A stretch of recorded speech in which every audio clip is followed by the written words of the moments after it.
ओम शांति। अहिल्याओं, गणिकाओं, कुब्जाओं का भी उद्धार करने वाले भोलानाथ, एवर पूज्य महाकाल शिव बाबा का अपने पुजारी सो पूज्य बनने वाले मददगार बच्चों प्रति होमवर्क। आज बाबा कहते हैं, मैं बच्चों को दुख कैसे दे सकता हूँ? मेरा तो नाम ही दुख हरता सुख करता है। माया ने काम चिता पर बिठाई कब्र दाखिल कर दिया है। सो गए हैं, अब बाप अमृत पिलाते हैं। कहा भी गया है, बाप ही आकर मूत पलीती कपड़ धोते हैं। तो आज पहला होमवर्क तो हम यही करेंगे, देखेंगे बाबा को। बाबा मूत पलीते कपड़ धोने आए हैं, यानी मुझ आत्मा जो गंदी हो गई है उसको धोने आए हैं। बाबा ने कहा, कैसे धोता हूँ? ज्ञान अमृत की वर्षा करता हूँ। तो देखेंगे सामने बाबा को, बाबा से बारिश हो रही है, ज्ञान वर्षा हो रही है, बाबा से किरणें आ रही है सफ़ेद सफ़ेद रंग की, और वो मुझ आत्मा पर पड़ी कालिक को धो रही है। देखेंगे मैं आत्मा भ्रुकुटी के मध्य, बाबा से जो किरणें आ रही है वो मुझ आत्मा को धो रही है, और मैं आत्मा साफ होती जा रही हूँ। मेरी चमक बढ़ती जा रही है।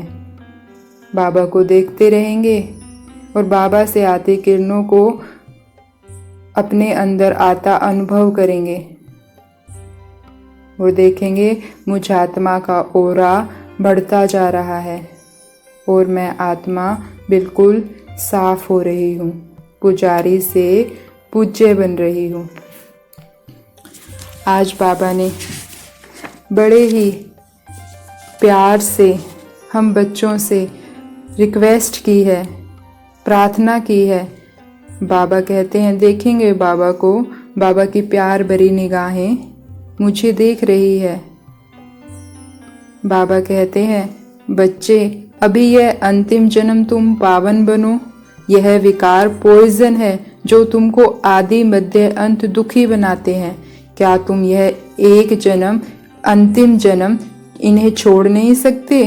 मैं तुमको अमृत पिलाए अमर बनाता हूँ, फिर भी तुम पवित्र नहीं बनते हो।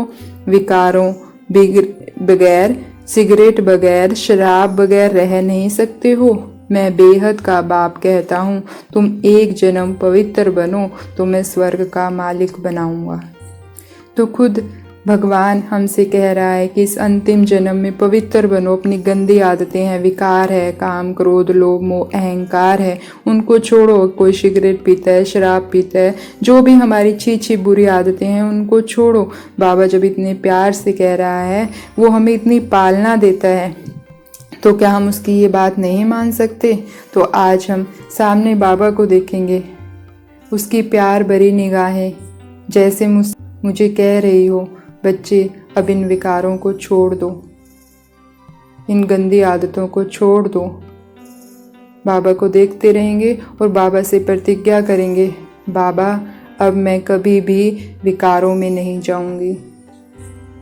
बाबा अब मैं अच्छी आदतें छोड़ दूंगी। बाबा से हम प्रार्थना शक्तियाँ लेंगे कि बाबा, और हर रोज़ अमृत वेला बाबा से जैसे शक्तियाँ भर रहे हैं, उन अच्छी आदतों को बाबा को समर्पित कर रहे हैं, और अच्छी आदतें बाबा से, अच्छी आदतों को धारण करने की बाबा से शक्ति ले रहे हैं। सारा दिन बाबा की प्रेम भरी निगाहों को देखते रहेंगे कि वो मुझे देख रही है कि मैं गुस्सा तो नहीं कर रही, वो मुझे देख रही है कि मैं झूठ तो नहीं बोल रही, वो मुझे देख रही है मैं बीड़ी सिगरेट तो नहीं पी रही हूँ। बाबा की प्यार भरी पालना मुझे सारा दिन देखती रहेगी, और हमें याद कराएगी वो आँखें बाबा का प्यार कि मुझे अच्छी कर्म नहीं करने हैं। आज बाबा ने यह भी कहा कि जैसे तुम एक दृढ़ संकल्प करते हो कि मैं आत्मा हूँ, तो तुम्हारा परिवर्तन शुरू हो जाता है। ऐसे ही तुम दृढ़ संकल्प करो कि मुझे आधार मूर्त, उद्धार मूर्त, इस पूरे विश्व का परिवर्तन करने के कार्य करना है, तो तुम वह भी कर सकते हो। तो आज हम दृढ़ता से लेंगे कि मुझे बाबा का जो ये विश्व परिवर्तन का कार्य, कलयुग को सतयुग बनाने का कार्य है, उसे उसमें मददगार बनना ही है। बाबा कहते तुम्हारे दृढ़ संकल्प, तो बाबा के सामने दृढ़ संकल्प करेंगे कि बाबा मैं उद्धार मूर्त आधार मूर्त आत्मा हूँ और मैं इस विश्व परिवर्तन के कार्य में आपके साथ हूँ। बाबा से पवित्रता की किरणें लेंगे और सारे विश्व में फैलाएंगे कि सारे पांचों तत्व पवित्र हो रहे हैं, हर आत्मा पवित्र हो रही है और खुद को सम्मान देंगे, मैं उद्धार मूर्त आधार मूर्त विश्व परिवर्तक आत्मा हूँ। बाबा कहते कि तुम एक सेकंड के दृढ़ संकल्प से विश्व परिवर्तन करने वाले रूहानी जादूगर हो। तो आज हम सारा दिन नशा रखेंगे। पहले तो देखेंगे बाबा से किरणें आ रही है और मुझ आत्मा को धो रही है, मैं आत्मा बिल्कुल पवित्र बन रही हूँ, मेरे अंदर से सारी गंदगी सारी गंदी आदतें खत्म हो रही है और वो पवित्र किरणें फिर मुझ से निकल सारे विश्व का परिवर्तन कर रही है। तो हर घंटे में हम ये जब भी समय मिलेगा ये करेंगे और रूहानी जादूगर बनकर स्वराज्य अधिकारी बनेंगे। तो ऐसी स्वराज्य अधिकारी आत्माओं को ओम शांति। शुक्रिया बाबा।